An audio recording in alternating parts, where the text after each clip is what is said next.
Welcome to Mr. and Mrs. Creeps. Tonight's story is based on true events, with a bit of embellishment, of course. Rest your head, let your eyes drift close, and enjoy the show.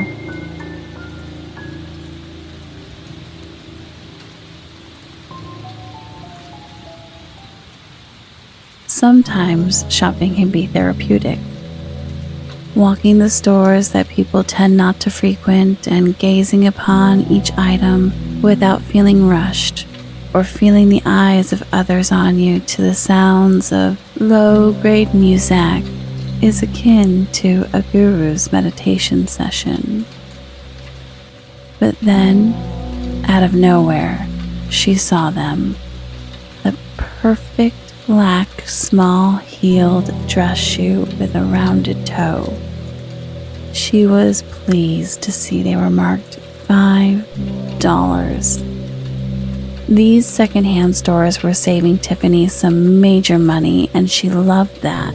There was something special about finding value in an item that some other person was willing to let go of while keeping the earth just a little bit cleaner, not to mention the thousands of dollars saved by not buying new. Tiffany saved $115 on these shoes alone, and they were in perfect shape. She had been needing a shoe for work, and she felt lucky, like the universe aligned to bring her to the perfect place.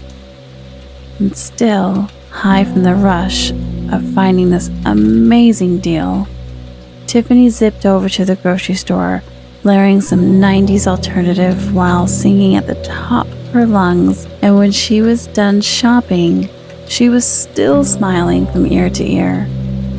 The drive home was effortlessly enjoyable, the heat from the sun warming her arm through the Jeep window. It was comforting on that cold February day. Life was feeling pretty good, and she was thankful. But that wouldn't last.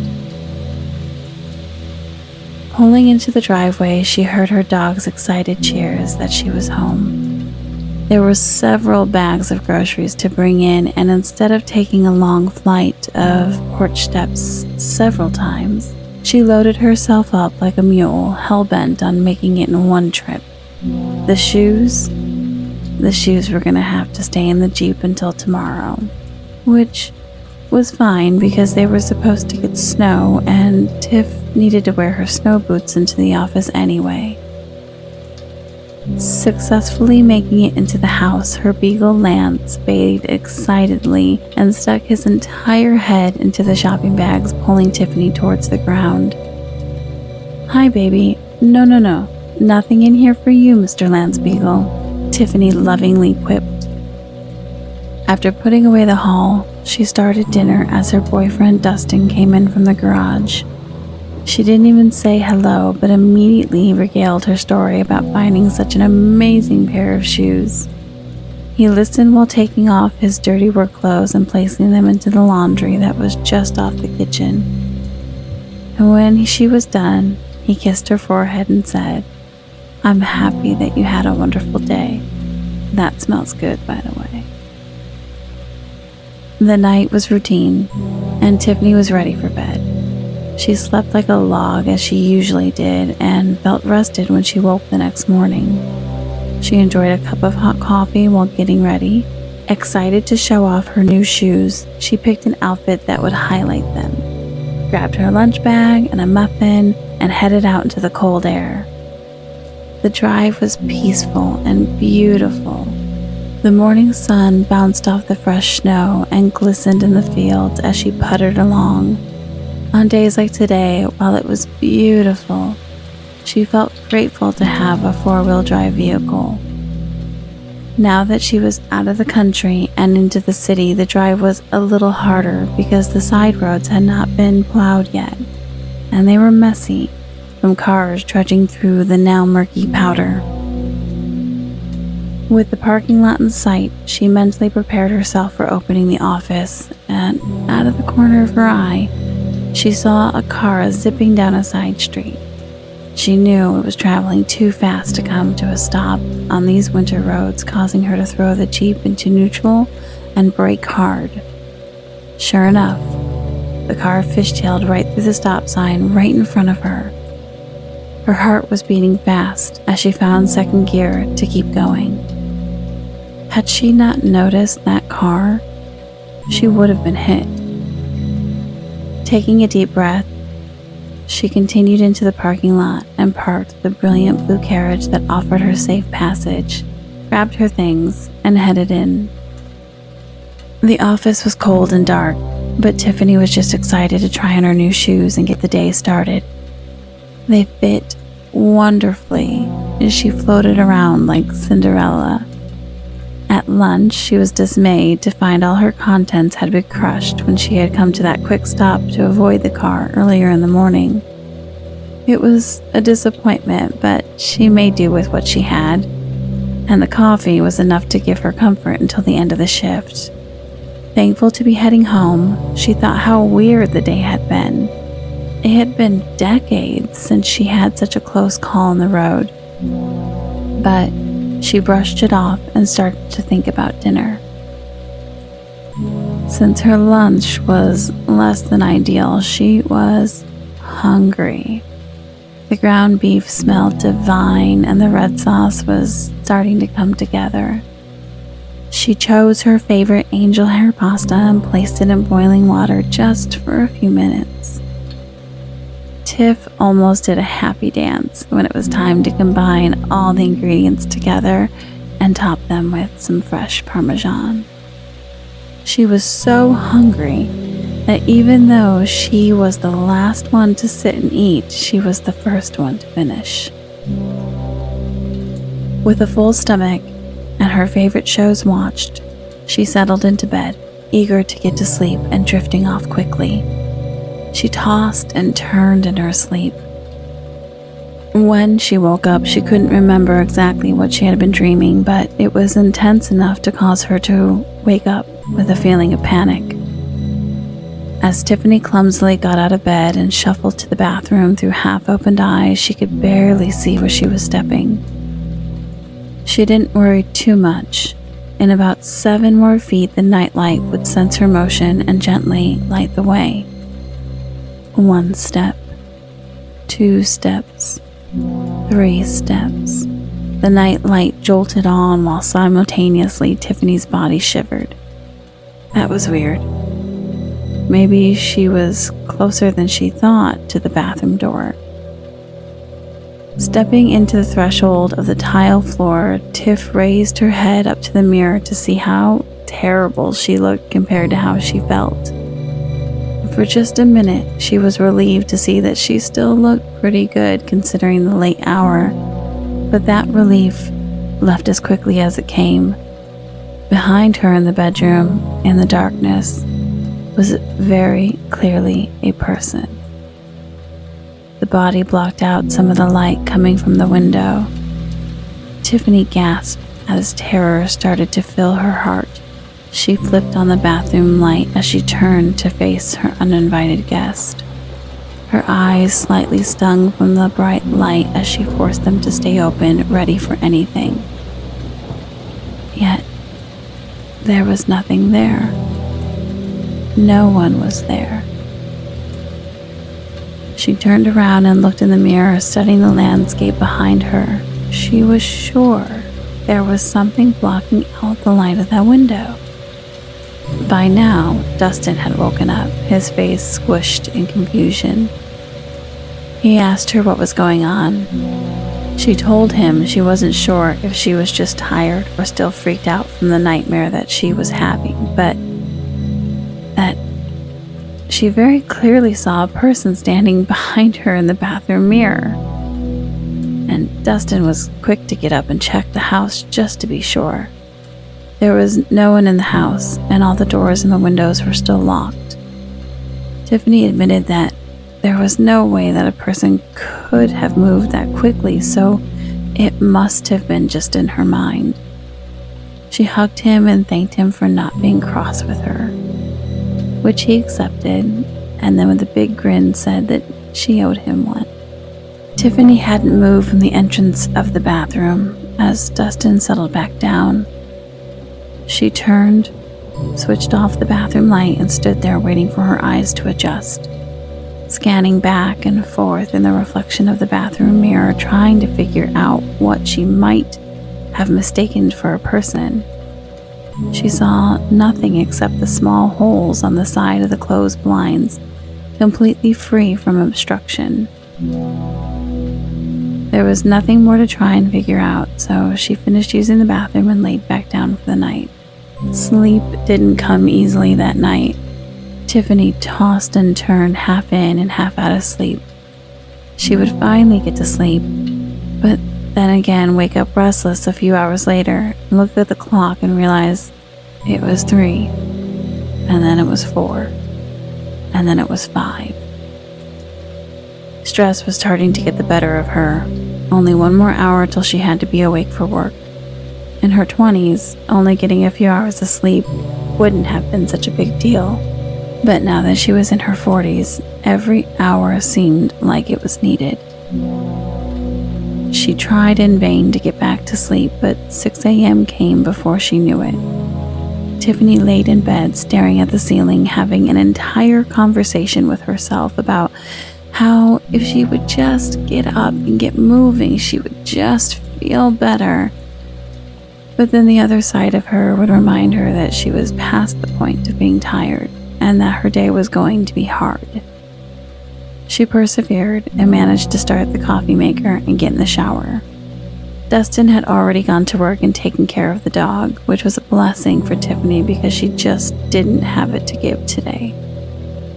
The shower was slightly refreshing, and the smell of the coffee motivated her to keep moving forward. Grabbing her lunch and filling her favorite thermos, she put Lance out one more time.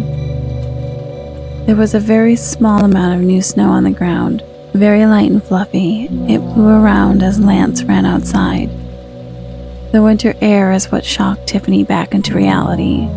The steam gently danced from the opening of her thermos as she took a few deep breaths. Her skin, touched by the slight breeze, tingled and felt alive. She felt better. She was ready for her day. Lance came running in for his treats. Tiff realized that she had forgotten. He sat there staring at her as if to say, "You're not gonna leave without my treats, are you?" And she shook her head at him, assuring him that he would not starve if he didn't get treats that day. But she loved him very much, so she got out 2 dish towels and wrapped some treats in them and placed one on the kitchen floor, which Lance immediately started to investigate, and one in the living room, while also placing a few extra biscuits under the sofa and around his dog bed. She grabbed her lunch, her new shoes, put on her boots without lacing them, and headed to work. It was a fairly normal day, except at 1:30, Tiffany was really starting to fade from the lack of sleep. Only 2 more hours to go. She could make it, but right in the middle of cross-referencing numbers, she closed her eyes for a long blink and slightly nodded off. She heard her name being called. Tiffany. Tiffany, wake up. Her head snapped back and her eyes shot open. She immediately looked around for whoever was calling her name, but there was no one. She was in the office alone that day. Even though she felt uneasy, she wrote it off as her own mind trying to get her to stay awake. She made a small cup of coffee and finished out the rest of her shift without any further strange happenings. Once she was home, she made a quick dinner of omelets and laid around on the sofa, slipping in and out of sleep.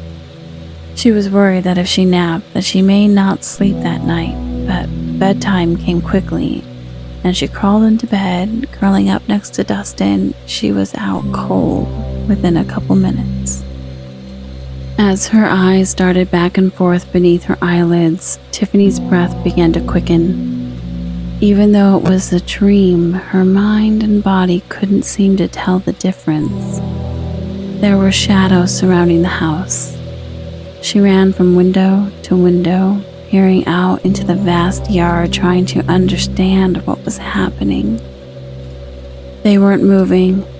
They were just standing at the edge of the property, staring, watching, lurking. Tiff was running in circles as heaviness tightened around her. She felt sick to her stomach. Panic and fear set in. She desperately tried to get a hold of herself, but she couldn't. Peeking through the front window, she saw a closer shadow. One shadow that had decided to move forward, and she wondered if the others would too. What did it want? Why was this happening?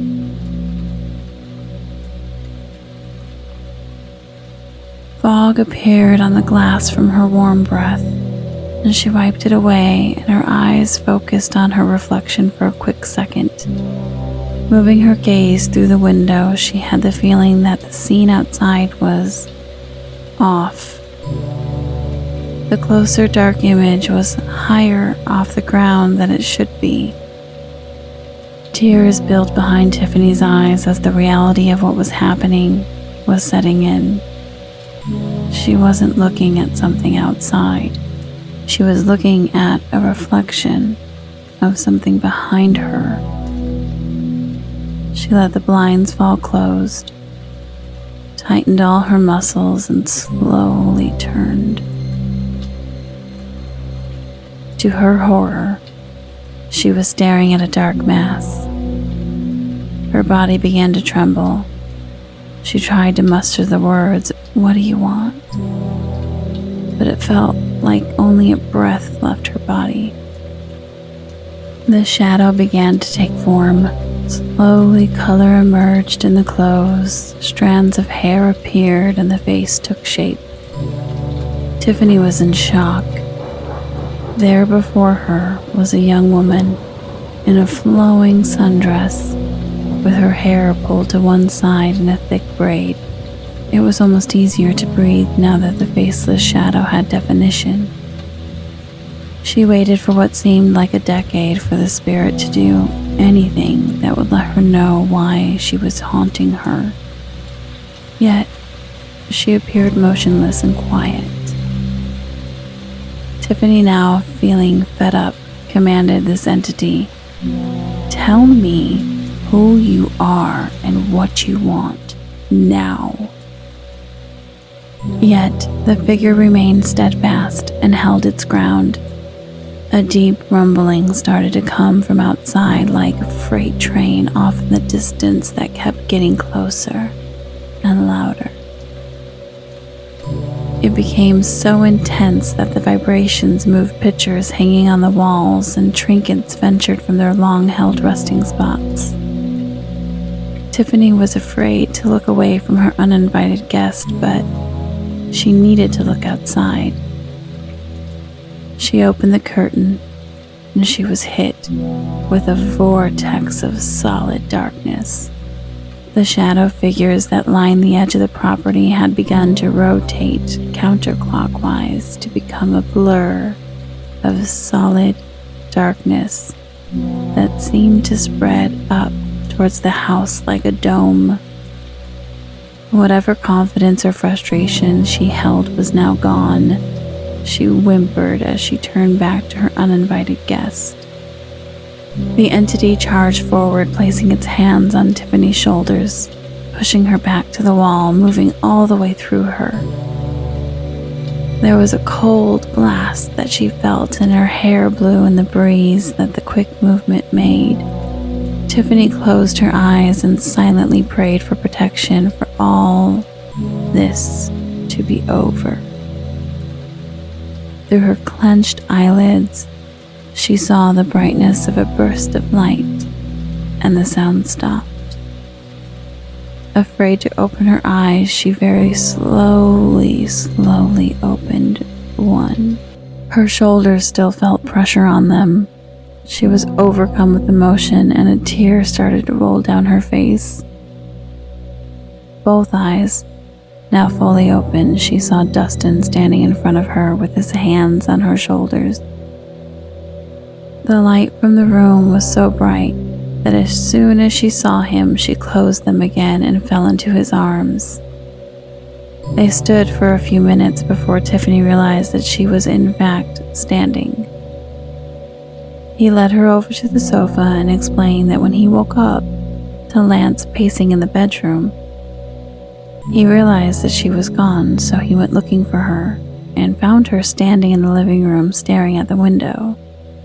He called her name, but she didn't seem to hear him. When he heard her whimper, he turned on the lights and moved towards her, placed his hands on her shoulders, spun her around and tried to wake her up. She was quiet. Nothing like this has ever happened before. Why is this happening? She felt hopeless.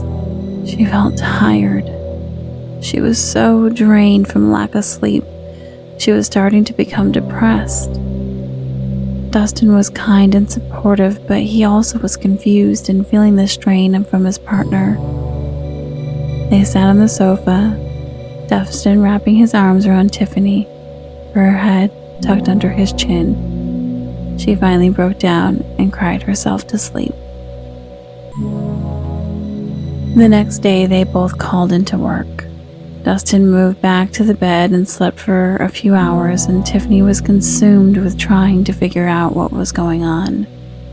While searching the vastness of the internet, she came across an article about acute night terrors in adults with no history of previous events in relationship to psychometry. Tiffany sat, drumming her fingers on the table. This article outlined her situation exactly. However, she did not fully understand the elements of psychometry. It wasn't anything that she was familiar with, but her future mother-in-law would be. She picked up the phone and called Lucy, hoping that she would pick up. And on the fourth ring, Lucy answered the phone. Tiffany explained what was happening, and she felt embarrassed and scared. Yet, despite her feelings of insecurity of how crazy she sounded, Lucy said she fully understood what was happening and would be over as soon as her morning appointments were done. Tiffany wasn't sure what to expect, but she was relieved that someone would be trying to help her and that maybe, just maybe, there wasn't something wrong with her.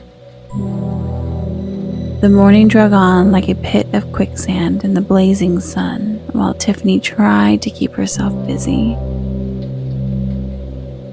After a few hours of good sleep, Dustin got up feeling ready to take on the world and was eager to have his mother come over and give her insights. She was an intuitive woman, and no matter how weird her methods were, they always seemed to help people who had situations that weren't common. Lucy pulled into the driveway and Lance Beagle was just beside himself with excitement. Tiffany opened the door and let him out, baying all the way down the stairs and through the driveway while he circled Lucy, jumping up but not on her. She greeted him like no other human did. She threw her head back and howled and then shook her butt to show her human version of dog excitement. It was always a sight to see when Lucy came for a visit. Tiffany and Dustin expected Lucy to come into the house. However, she went to the end of the driveway and, looking away from the house, just stood there. Tiffany asked Dustin if she should go out there, but he reassured her that, in her own time, his mother would make her way into the house, and it was best not to interrupt her. Lucy was grounding herself to the earth in preparation for what lay before them. She could feel the vibrations of the seen and unseen and instantly knew that something was on the property that should not be. Lucy walked the perimeter, blessing each corner, asking for protection, and setting clear boundaries that only love and light was allowed here. She made her way into the house, and the heaviness that was there was crushing. It was hard for her to take a full breath. And despite all the blinds being open and the sun pouring in from the outside, the home was cloaked in darkness.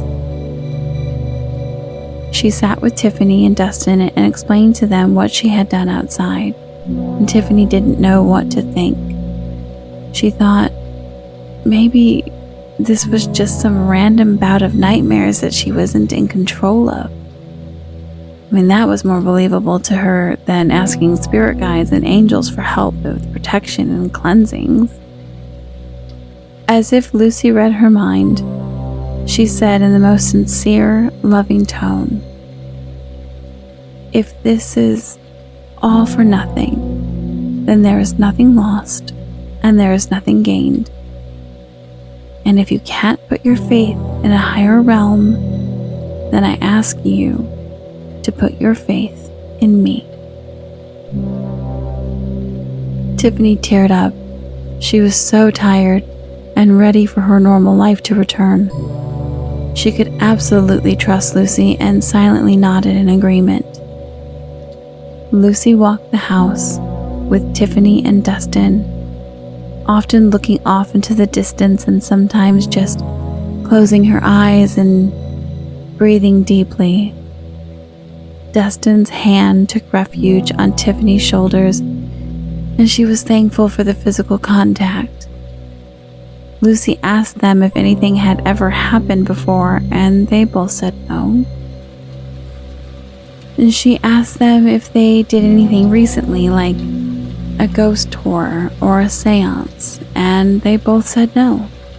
She asked if anyone had gifted them a new item, and they both said no to that too.